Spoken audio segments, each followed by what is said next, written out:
Class is now in session. I'm Professor Hockey, and today we'll be discussing the game between the Sharks and the St. Louis Blues, in which the Sharks managed to win 3-2 in overtime.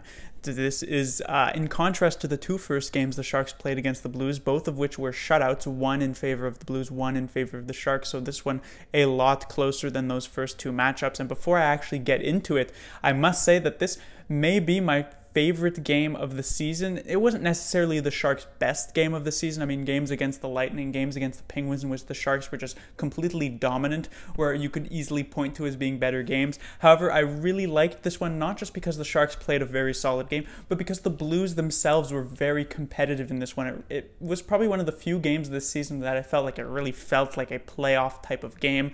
Very close all the way up till the end, until the Sharks got that Kevin Labanc game-winning overtime goal. So in the first period, I thought the Sharks started off really well. They got a power play. They didn't manage to score on that, but then they got a couple of penalties, really took the wind out of their sails. Patrick Maroon got a bit of a lucky one after this one deflects off of a stick, then off of the high glass before coming back in front for Maroon to tap in. However, Sharks would not be dissuaded. They come back. They start controlling the game again late in this first period. They get another power play. That one is scored on by Timo Meier, his 25th. A couple minutes later, he scores again, his 26th, and the Sharks take a 2-1 lead into the second period. Come second period, again, while the Sharks aren't as possession-wise dominant, they are doing a great job defensively at limiting what the Blues did in this game. I thought this was one of the Sharks' better performances defensively this season, and it's going very well for 19 minutes and 58 seconds of this second period until the Blues get this power play. They keep it a delayed call for about a minute until it's finally whistled down with like 25 seconds left to go, and it looks like this is going to be a good kill, at least for these last 25 seconds, but the puck comes in front and Barclay Goodrow intercepts this pass. Good play by him, but instead of just sending this one straight to the boards, which, is optimal in this situation, he tries to spin and fire it out all the way down the ice, and it gets poked off a stick by Brayden Schenn for the game-tying goal. And I understand the sentiment from Goodrow, because in any other situation, it's better to try and get this puck all the way down the ice than just playing it to the boards. But with 2 seconds left in the period, if you send this one to the boards, it's very, very unlikely it ends up with any sort of chance just in the last couple of seconds. So maybe he didn't realize just how much time was left or how little time was left, and so he tries to make the smarter play, but he gets punished for that. And the Sharks, who had been such a great team coming into the third period with a lead, do not end up in that situation, and it could have potentially gone to the Blues' favor with the momentum they would generate. But in the third period, while the Blues did come out with a couple good chances early, the Sharks really ended up taking control. It was a very tight third period, multiple chances for the San Jose Sharks to end it. They hit a post from Gustav Nyquist, multiple great saves from Jake Allen. Martin Jones himself also pretty good. I believe the Blues also hit a post in this third period from Barbashev.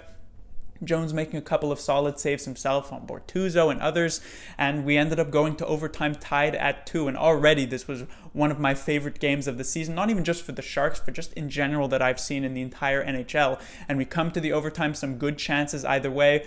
At a point, the Sharks send out, I believe, Marcus Sorensen, Joe Thornton, and Logan Couture as a 3-man overtime unit, so no defenseman, but eventually it comes to Couture. He comes in sort of 2-on-1, mostly a 2-on-2, I guess you could say, with Kevin Labanc. A beautiful saucer pass to Labanc, and he does not miss. And it is a victory for the Sharks. It reminded me a lot of the Sharks' first win of the entire season. That was against the Los Angeles Kings back all the way in October. A 3-2 overtime win in that one off of a Kevin Labanc overtime game-winning goal. So definitely a good memory to have. And now all of a sudden the Sharks, 90 points. They move a single point ahead of the Calgary Flames with the same amount of games played for first place in the Western Conference and by default the Pacific Division. First thing to talk about would be Martin Jones. He had a very nice game today. He wasn't needed as much as the Blues needed Jake Allen. It was possible that if Jones did let in a goal and the Sharks lost 3-2 in overtime, I'd be saying Jones was outdueled, because I thought Allen played very, very well. But Jones, very solid in his own right. Zero chance in the Brayden Schenn one. Didn't have much of a chance on the Maroon one. You could say he should probably be, on the post once this puck went wide, but I guess it was maybe a bit of a lazy play by him, because normally if this puck is deflecting off a stick and it goes high, you probably expect it to go out of play. So in 99 other situations, this is, doesn't really matter for Martin Jones, inconsequential. But because this was the one play out of 100 where this puck hits the high glass instead of going out of play, Martin Jones does get somewhat punished for it. But otherwise, he had a pretty solid game in general. Next is Timo Meier, who in the past 3 games has scored 3 goals, and I had said that maybe he was heating up, and it seems like that is the case. He gets his 25th and 26th in this one, 5 goals in his last 4 games, and so early on this season, it was looking like Meier could potentially even hit 40 goals. Then it was looking like maybe 30 goals was more realistic. Then it was even looking like maybe 30 goals wouldn't happen, but we are back on track.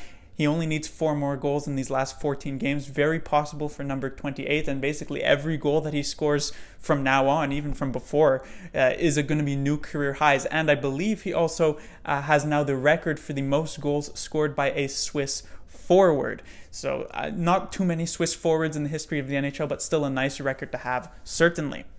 Next is Joe Thornton, and I didn't write it here, but also his line. I thought Sorensen, Thornton, Labanc had a lot of pressure, a lot of opportunities, some great forechecking. Joe Thornton has been so good for the San Jose Sharks. Back early on in the season when he returned back from that 9-game injury with like an ankle infection, and people were saying put him on the third line and make some matchup nightmares.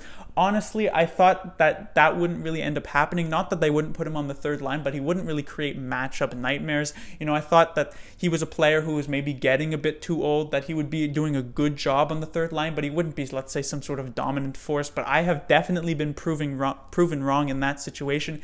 Every time he seems to hit the ice in the offensive zone, at the very least, he's doing a great job protecting the puck. He's cycling it very well. I've liked Labanc's cycle game as well. Marcus Sorensen, just beautiful chemistry with Joe Thornton. Definitely a great duo that the Sharks do have. And we saw that DeBoer obviously has a lot of faith in them. As I said, with Logan Couture as a 3-man forward unit, Joe Thornton and Marcus Sorensen were sent on together in the overtime. So obviously a lot of confidence in number 20 and number 19. Thornton sort of taking Marcus Sorensen under his wing. And while Marcus Sorensen, I don't believe, ended up with a point in this game, so his point streak of, I think, 3 games or 4 games comes to an end, it was still a very solid game for Thornton and the rest of the third line. And by the way, of course, Thornton, another milestone this season. He ties Stan Mikita for 14th all-time in points. Another point will get him past Mikita, and at that point I believe he's like 60 points behind Paul Coffey. So those milestones in terms of points will end this season, but if he does play another one, I guess you could say the sky is the limit in that regard. Finally, I will talk about afternoon games. This was the final afternoon game for the San Jose Sharks, and by afternoon games, I do mean games, I believe, that started before 4 p.m. Pacific Division time. At that point, I would count it as an afternoon game. And I believe the Sharks have played 8 of those this season. They have a record of 3-4-1, so it doesn't seem too horrible, but some of those losses were some really bad losses. For instance, the 4-0 shutout to the New York Islanders early on in the season. That wasn't a great game. The 3-2 loss to the Devils, in which the Sharks came into the third period with a 2-1 lead. Not great either. That has been the only regulation loss this season where the Sharks suffered a regulation loss coming into the third period with a lead. The 6-2 loss to the Ottawa Senators, basically rock bottom for the season thus far. And also, I believe, a 3-2 overtime loss to the Los Angeles Kings. That one wasn't that bad, but also a 4-0 loss to the Blue Jackets. That was when they got shut out. The wins being a 5-3 victory against the Detroit Red Wings, which also wasn't even that great of a game for the Sharks. It took some pretty heroic efforts from Joe Pavelski late in the second period to get the victory there. A 7-4 victory over the Edmonton Oilers. And then this one, a 3-2 overtime victory over the Blues. Clearly the best afternoon game the Sharks have played this season to end it off, at least in the regular season. It's possible they get a afternoon game in the playoffs, but the Sharks have struggled sometimes coming out of the gate, but I really thought they had a great performance in this game, and I definitely cannot overstate how fantastic I thought the Sharks were in this game, and how fantastic the Blues were actually as well. Both goalies playing very well, both teams playing very well. As I said, very much felt like a playoff game. Everyone will recall the playoff series these two teams had between them each other in 2016. Western Conference Finals for the Sharks, 6-game victory. So that they can move on to their first ever Stanley Cup Finals. It'll be interesting to see if these two teams could meet again in the playoffs, because it would be bound to be, at least from what this game showed, a fantastic playoff series. But that will do it for this review. The Sharks will be back in action on Monday as they head on to a small road trip to face off against the Minnesota Wild. Then they'll face off against the Winnipeg Jets on Tuesday. So a back-to-back on the road. Going to be a pretty tough one, as there's going to be a lot of travel, especially since, of course, the Jets, everyone knows how good they are. But the Minnesota Wild, even though they have made some subtractions prior to the trade deadline. It seemed like a downgrade going from Granlund to Fiala. It seemed like a downgrade going from Charlie Coyle to Ryan Donato, but the Minnesota Wild have been playing some very good hockey. They are a wild card team, and with the Sharks now having first place in the Pacific Division and in control of their own destiny for that spot, it's possible that the Minnesota Wild could even be a first-round matchup for the Sharks. Class dismissed.